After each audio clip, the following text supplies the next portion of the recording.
তোমার কি মনে হয় অনেকদিন বেঁচে থাকবে? কখনোই না। আচ্ছা, আমাকে একটা প্রশ্নের উত্তর দাও তো। দেখো, আজও পর্যন্ত কি কখনো তুমি এমন দেখেছো যে যে সিরিয়ালে আসছে সেই সিরিয়ালে একের পর এক গিয়েছে? দেখেছো? কখনোই না। আসলে এটা দেখাও সম্ভব নয়, কারণ এটা হলো সম্পূর্ণই আল্লাহর কাছে। কে কখন আসবে, কে কখন যাবে, কার আগে কে আসবে, কার আগে কে যাবে। এমনও হাজারো ঘটনা আছে, বৃদ্ধ বাবাকে রেখে 7 বছরের শিশু বাচ্চাটাও চলে গেছে।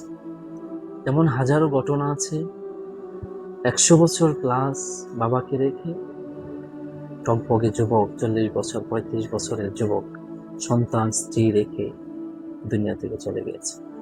এমনও হাজারো ঘটনা আছে, আমার মতো তোমার বয়সের যুবক ছেলেগুলো দুনিয়া থেকে বিদায় নিয়েছে। হাজারো ঘটনা আছে, তারপরও কেন আমাদের ভিতরে সামান্য থেকে সামান্য অনুশোচনা আসে না বলো?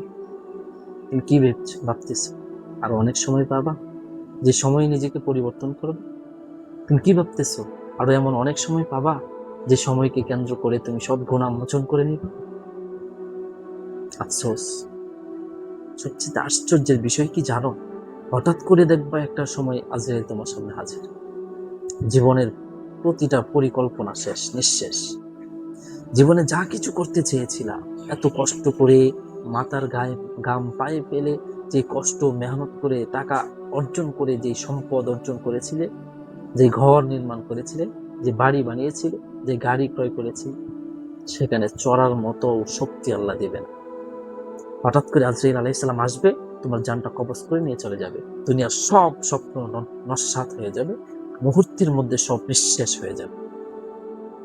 তারপরও দেখছো আমাদের ভিতরে কোনো পরিবর্তন নেই। আমরা সে আশে বসে আছি কখন বয়স হবে, আর অনেক বছর বাকি আছে।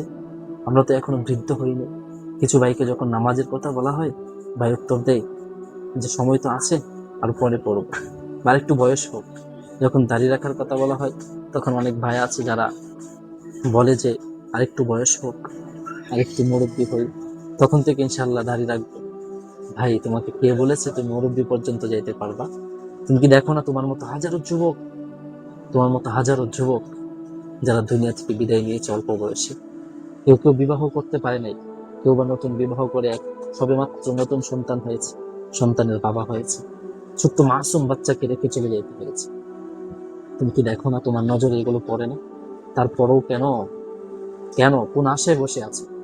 কি জবাব দিবার রবের সামনে দাঁড়িয়ে? ভাবো না, ওই চিন্তা তোমার আসে না, ওই ফিকির তোমার আসে না? কি জবাব দিবার রবের সামনে দাঁড়িয়ে? দেখো ভাই, এখনো সময় আছে। তোমাদেরকে একটা কথাই আমি বলবো, তো এখনো সময় আছে। নিজেকে পরিবর্তন করো, নিজেকে একটু আলোর দিকে আনো।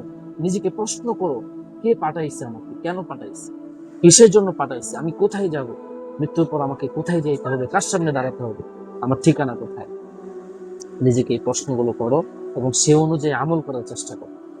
আল্লাহ আমাদেরকে সঠিক পথ, যে পথটা আল্লাহ নিজে আমাদের জন্য দান করেছেন, সেই পথে চলার তৌফিক দান করুক। আমিন।